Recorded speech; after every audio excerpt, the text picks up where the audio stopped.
Do you still remember when a polygon is placed inside a circle? That is, the vertices of the polygon touch the circumference. What do we call this circle? You are correct. It is a circumscribed circle. In a previous program, we discussed the properties of the arc, chord, and angle of a circle and the theorems. Now, let's discuss the properties and theorems of a cyclic quadrilateral. In this cyclic quadrilateral, angle A and angle C are opposite angles. Also, angle B and angle D are a pair of opposite angles. Let's discuss the relations between opposite angles in a cyclic quadrilateral. Angle A and angle C add up to 180 degrees.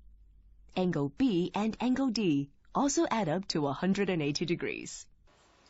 Based on these results, what conclusion can we draw?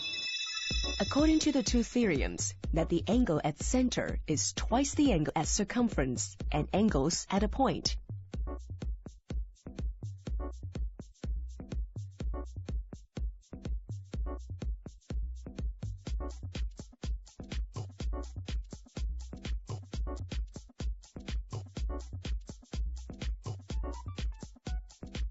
The sum of a pair of opposite angles of a cyclic quadrilateral is 180 degrees. The theorem is opposite angles, cyclic quadrilateral. Let's take a look at the circle again. If we produce the side DC to a point E, which is outside of a circle, angle ECB is called an exterior angle of a cyclic quadrilateral. And angle A is the interior opposite angle, corresponding to angle ECB. Since angle ECB and angle BCD add up to 180 degrees, angle BAD and angle BCD are also equal to 180 degrees, as proven previously. Therefore, angle BAD is equal to angle ECB. The theorem is, the exterior angle of a cyclic quadrilateral is equal to its interior opposite angle. When there are some points which lie on the same circle, these points are said to be concyclic. That means A, B, C, and D are concyclic points. Supposedly, there are two distinct points. How many circles can we draw passing through these 2 points? For the 2 points A and C, we can always draw more than one circle passing through them.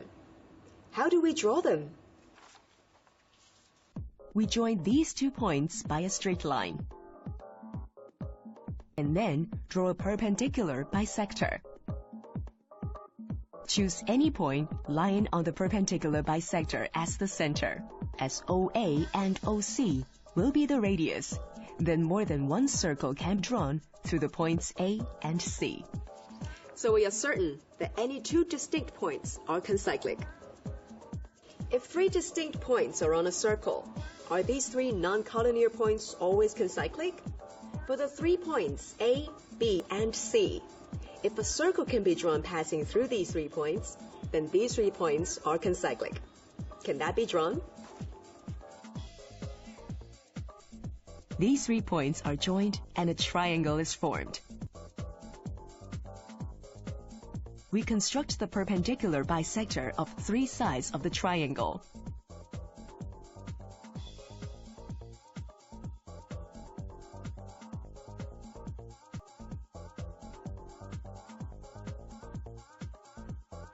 These 3 perpendicular bisectors intersect at a point. Use this point as the center. Then OA, OB, and OC become the radius. Then the circle can be drawn passing through these 3 points A, B, and C. These 3 non-collinear points are concyclic. We discovered that the vertices of the triangle are concyclic, and the circle passing through these 3 points are called concyclic triangle. The theorem is, any 3 points not on the same line must be concyclic. And there is one and only one circle can be drawn passing through these 3 points. After having talked about 2 and 3 distinctive points are concyclic, then is it true for 4 non-collinear points to be concyclic? For the 4 distinct points A, B, C, and D, if a circle can be drawn passing through these 4 points, then these 4 points are concyclic. Can this be drawn? If the 4 points are joined and a quadrilateral is formed, then if the perpendicular bisector of each side of the quadrilateral intersect at a point, then a circle can be drawn, and hence these 4 points are concyclic.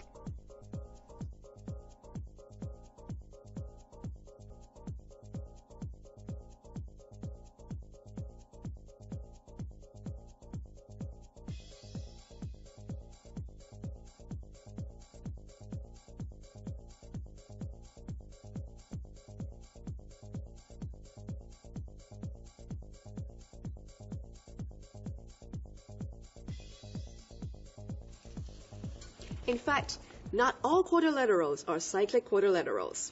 In order to determine a given quadrilateral is a cyclic quadrilateral, 3 separate theorems will be used. If angle APB and angle AQB are equal angle on the same side of AB, then points A, B, Q, P are concyclic. The theorem is the converse of angles in the same segment. If the sum of angle BAD and angle BCD is equal to 180 degrees, or the sum of angle ABC and angle ADC is equal to 180 degrees, then the 4 points A, B, C, and D are concyclic. The theorem is opposite angles supplement. If an exterior angle of the quadrilateral is equal to the interior opposite angle of a quadrilateral, then the 4 points A, B, C, and D are concyclic. The theorem is the exterior angle is equal to the interior opposite angle. We have discussed 2, 3, and 4 distinct points are concyclic. Whether 5, 6, and more points are concyclic, we leave these for you to find out. This is a V-shaped rod, and now the circle is placed inside it, with the circle touching 2 points of the V-shaped rod. This is to say that the 2 straight lines touch the circle separately. According to definition, these 2 lines are the tangents to the circle. We are now going to discuss the properties of the tangent to the circle and the related theorems. If a straight line is the tangent to the circle at a point,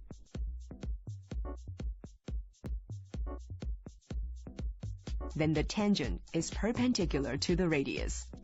The theorem is tangent perpendicular to radius.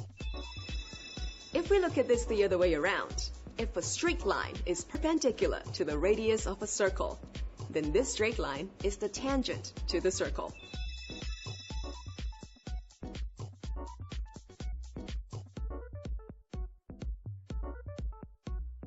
The theorem is converse theorem of tangent perpendicular to radius. Based on these 2 theorems about tangent and radius, we have the following deduction. In the circle, there is a tangent. At the point of contact, there is a perpendicular line. This perpendicular line passes through the center of the circle. The theorem is the perpendicular to a tangent at its point of contact passes through the center of the circle. Have we noticed that for these 2 tangents, the intersecting point and the point of contact are of equal length? As for any point outside a circle, we can draw 2 tangents to the circle. The distance from this external point to the point of contact are the same. The above property is in fact a theorem. If tangent TP and TQ intersect at point T, then the length of TP is equal to length of TQ.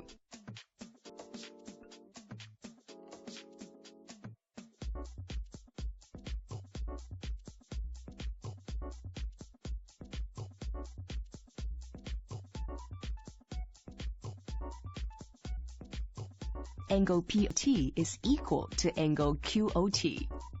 Angle PTO is equal to angle QTO.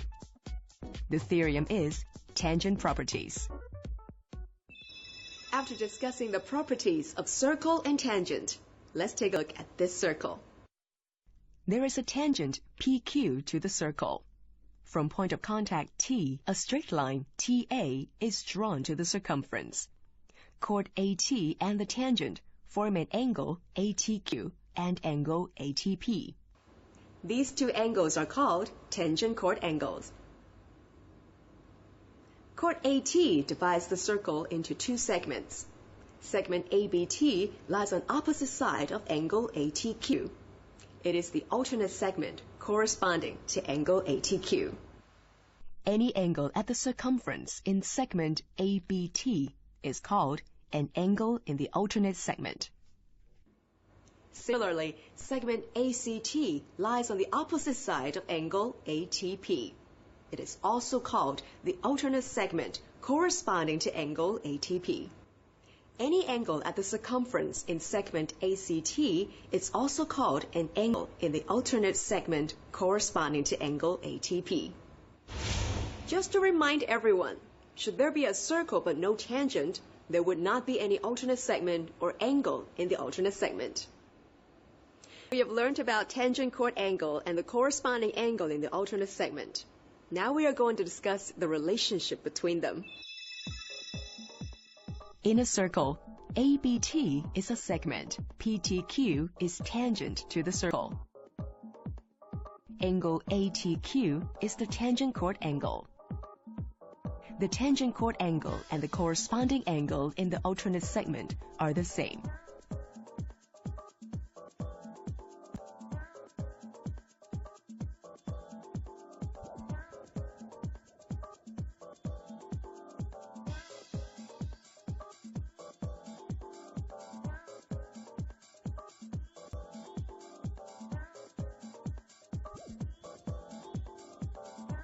The theorem is angle in alternate segment.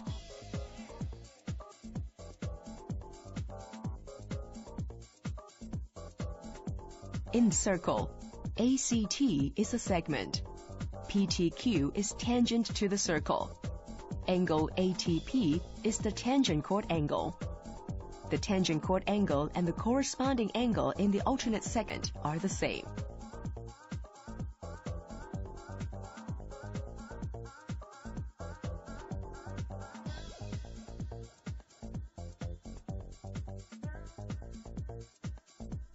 The theorem is angle in alternate segment. There are three distinct points A, B, and T on the circle. PTQ is a straight line. If angle ATQ is equal to angle ABT, then PQ is the tangent to the circle, while the point of contact is T.